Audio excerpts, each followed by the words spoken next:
if you sum it all up and analyze it, a good marriage or significant relationship, it really boils down to like a handful of things that get expressed in a lot of different ways. But just like a house has got to have a firm foundation, well, there are some foundational aspects that really make a marriage kind of that safe zone to be in. And once you're in a safe zone, you know what happens? You become more of who you are. And the more of who you are in a safe zone means there's more intimacy.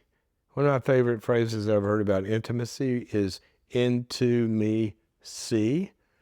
So how do we create a zone where in a marriage or significant relationship like that, there is that kind of ability to see one another in a safe way and know one another in a safe way, because that gets pretty juicy and that drives a lot of connection and a lot of other stuff. So I'm going to talk about what the researchers call that couple bubble, that safe place where you and that other person exist and connect. Pretty important stuff. So let's go into what those are. Basically, when you talk about connection, what you're really talking about, it's like the Bible says, the two become one. So it doesn't mean you lose your autonomy, your identity. In fact, we want to preserve that. But what it does mean is there's so much unity that you're together in everything you're doing. Even if you're apart, it doesn't break the unity of the relationship. And that connection, it starts with trust. One of my favorite words for trust is the word carelessness. Now think about this. When you trust someone, you can be careless. And what I mean by that is you don't have to guard your back. You don't have to guard what you say. You don't have to hide things. And when they're off by themselves, you don't have to worry about, I hope they're doing this. I hope they're doing that. I hope they're not doing that. Carelessness is a big deal. It's where you can let go. And I want you to think about focusing on this in your relationship. That kind of carelessness, it comes from a deep connection on one word, being known. Known. You know, that's this, you might not know this. That's the Bible's word for sex. Abraham knew Sarah and she conceived. Have you known that person in the biblical sense? See, known means to be really, really seen and understood and experienced in all that you are. So this kind of known thing, how do we get there? Well, it takes an ability, first of all, to totally let go. It's abandonment of guardedness. It's abandonment of guarding your fears and abandonment of worrying about what you're going to say or what you're going to look like or anything like that. And what you're trying to do here is, when we're guarded, that ups the nervous system kind of fight or flight thing. And when we are letting go, it lowers the fight or flight and allows you to be present. And so this carelessness is an abandonment really of guardedness. Now, to do that, that oneness is about basically being able to be in the relationship. Okay, this takes behaviors from both sides. Be in the relationship where all of you is welcome. Now think about that. If you sat down in your marriage or in your significant relationship and asked the question, what parts of me are welcome in the relationship? Strengths? Am I welcome to speak up? Am I welcome to be empowered? Have that kind of drive even when, I might disagree with you. We need to have our strengths welcomed. Secondly, your weaknesses, your neediness. Sometimes you feel like you need a little help or you need a little comfort. Can you come in the relationship and say, I need this, and is that need going to be welcomed and met? How about your victories and your defeats? A good relationship, they're not competitive, they're not envious, they're not threatened by somebody doing well. They celebrate that. And also, it's a safe place to be welcomed for your failures. You go out there and fight the war and you come home to the cave. That's where it's supposed to be a warm fire, where at least here you can say, how did it go? Not so well. And that's not criticized. It's not put down, but also it can be expressed and it can be embraced. How about welcoming your dreams and goals? One of the greatest things couples can do is take a walk and say, what are you dreaming about? What are you dreaming about for us? What are you dreaming about for our life together? What are you dreaming about for yourself? What are you dreaming about for the kids? And those goals and dreams can be welcome. Okay, that's the first place. Is all of each person welcome in the relationship? Okay, that's that first kind of safety foundation of creating the bubble. Secondly, you talk about the two shall become one. If you've ever been to a wedding, there's probably something in the vows that says something like this: forsaking all others. What does that mean? When you turn and say, I want that one to be my one, that means you're saying no to everybody else.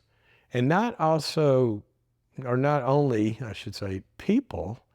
It's not like you're choosing this one over that one. It's also that you are making them number one over other kinds of adulteries, which means sometimes work or hobbies or addictions. The big question about forsaking all others, so your spouse is number one, is that they come, or the marriage, I should say, comes before everything else. And so it's important, like for example, when Tori and I sit down and look at the calendar for the next year, the first thing that goes in is the time for us and or the family. And then work has to kind of fit around, you put the big rocks in and then you can, in the jar, and then you can pour all the pebbles and everything else in. But if you fill it up with the pebbles, the big rock, the marriage, that sometimes is not going to fit in if you fill it up with a bunch of other stuff. This gets down to where your time and energy goes.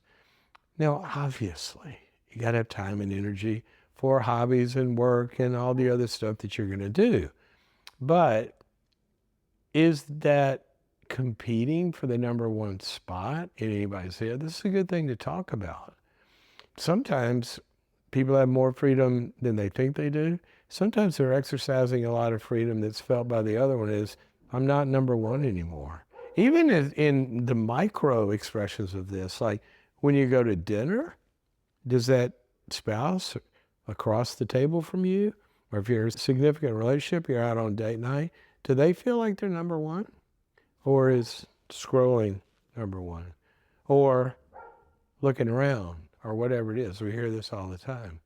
It's so important that there's a wall that protects the priority, is a good word, or the being number one, forsaking everything else. Now that wall can have doors in it. You can invite other people into space and time and energy, but it's got to be guarded.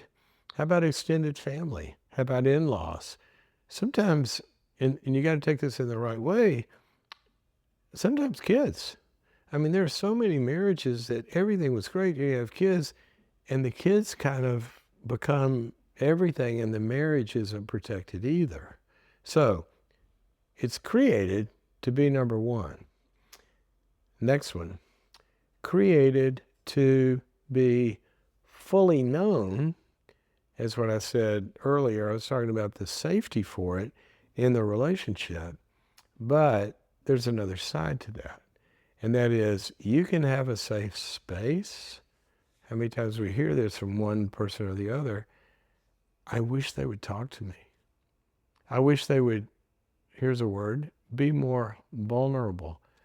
I was talking to a couple just yesterday, or a woman, who was talking about, finally going to therapy, and she and her husband had to go to counseling. She says, it's interesting, because we went in there to work on our marriage, but what happened was he started for the first time to talk about some childhood wounds that he had had. She said, I never even really knew. It was the first time he had ever been vulnerable in that way. And she said, I get to know him in a very different way than I had ever known. She said, actually, it took a lot of stress off our marriage because then when he'd do certain things, my first feeling was, oh, well, I can see why he reacts that way. I mean, that so must have sounded like his father or his mother or whatever it was. This vulnerability, we can talk about creating safety, but if we don't walk into safety and then utilize that safety by being fully known, by being vulnerable, then it's hard to get to the next page in the relationship, to go into the next phase and know what comes after the first one. How do you never know if somebody isn't vulnerable?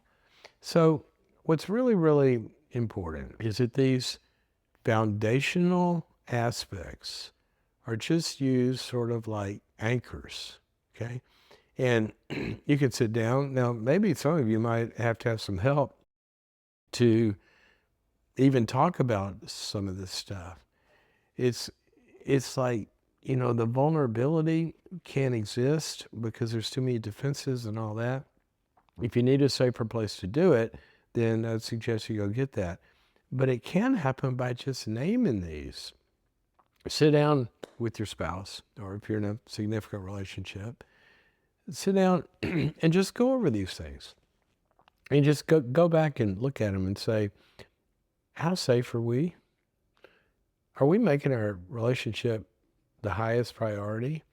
And in that safety, each of us, are we each really coming forth and being known?